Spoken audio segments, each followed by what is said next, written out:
that would be considered in the aftermath of that attack on the Capitol is where we start today with some of our most favorite reporters and friends. Daniel Goldman is here. He was lead counsel for the Democrats during Trump's first impeachment, as well as a former assistant U.S. attorney for the Southern District of New York. Now, lucky for us, an MSNBC legal analyst. Jeremy Bash is here, former chief of staff at the CIA and the Department of Defense. And lucky for us, an MSNBC national security analyst. And we're joined by Eli Stokols, White House reporter for the Los Angeles Times. Eli, let me start with you. You and I have talked a lot about the mosaic that you're reporting and Phil's reporting and Carol's reporting and great reporting from other news organizations has depicted of the ex-president. But this is a new portrait, it would seem, with some of the most brutal personality features, I have to call them, I guess, of the ex-president and the brutality with which he treated his vice president revealed for the first time. Do you agree with that? Yeah, I mean, we saw this play out for 4 years, and we saw it all build to the election, the president's inability to accept the election results, and what we saw on January 6th, and what we've seen since, frankly. I mean, we have known from covering this White House and this amazing book and other books that are out add to our understanding of things that were reported at the time. But we knew that the president couldn't accept the results, told everybody that there was fraud, even though there was never evidence, and his attorneys were getting laughed out of court. He went down to the ellipse. He gave the speech the morning of the 6th. He pretended that he was going to walk with the people who attended over to the Capitol. And then when they actually started breaching the building, we know that he didn't pick up the phone, even when people like Kevin McCarthy were on the phone with him, yelling at him, telling him he needed to do that.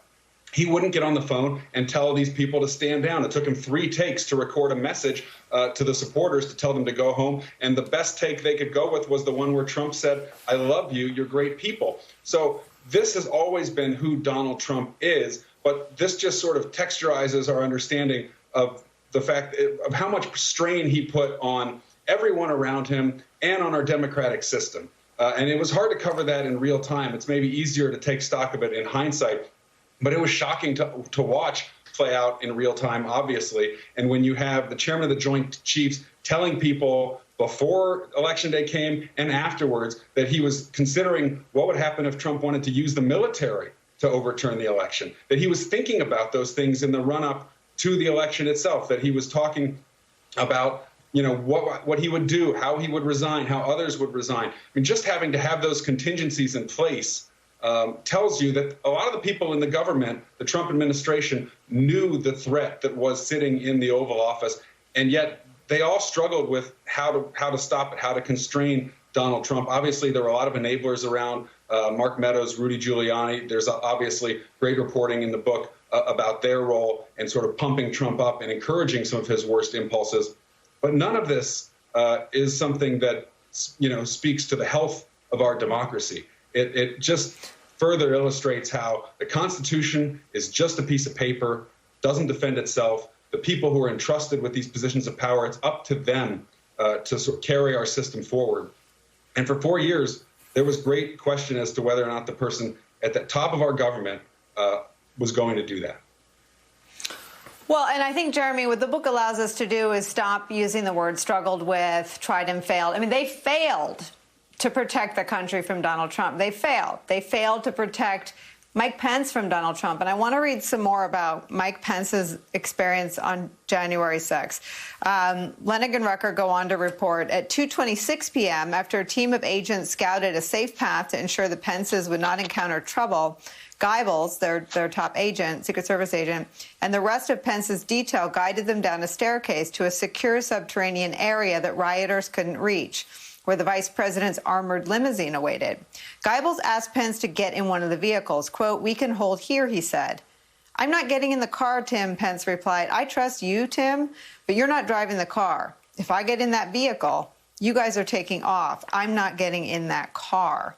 The Pences then made their way to a secure underground area to wait out the riot. Now, someone familiar with this reporting, Jeremy Bash, tells me that Pence feared a conspiracy, feared that the Secret Service would aid Trump in his ultimate aims that day. I mean, this is the most harrowing version of Mike Pence's day that I've seen reported out. Nicole, this is typical of a dictatorship, of an authoritarian, anti-democratic regime. This is not typical of the greatest democracy ever on the face of the planet. And I think what you're seeing here is a dynamic that the former president inculcated, advanced, and wished for, which is to somehow enlist the security services of the United States, to include law enforcement, to include maybe the Secret Service, to include the United States military, and maybe the intelligence community, which are and must remain absolutely apolitical professional organizations.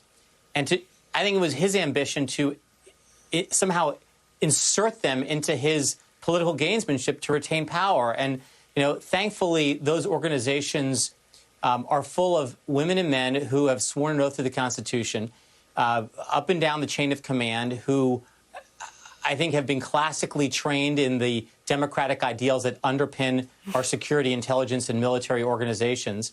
And they were having nothing of it. But, the reason we got to this point where essentially Trump was trying to set up a situation where might would make right, meaning, my security services would help achieve a political outcome, is because Donald Trump took us there. And I want to tip my hat to the people inside our professional government organizations who continue to be under attack from some parts of our body politic today, because our organizations should never be brought into an election controversy or any political gamesmanship.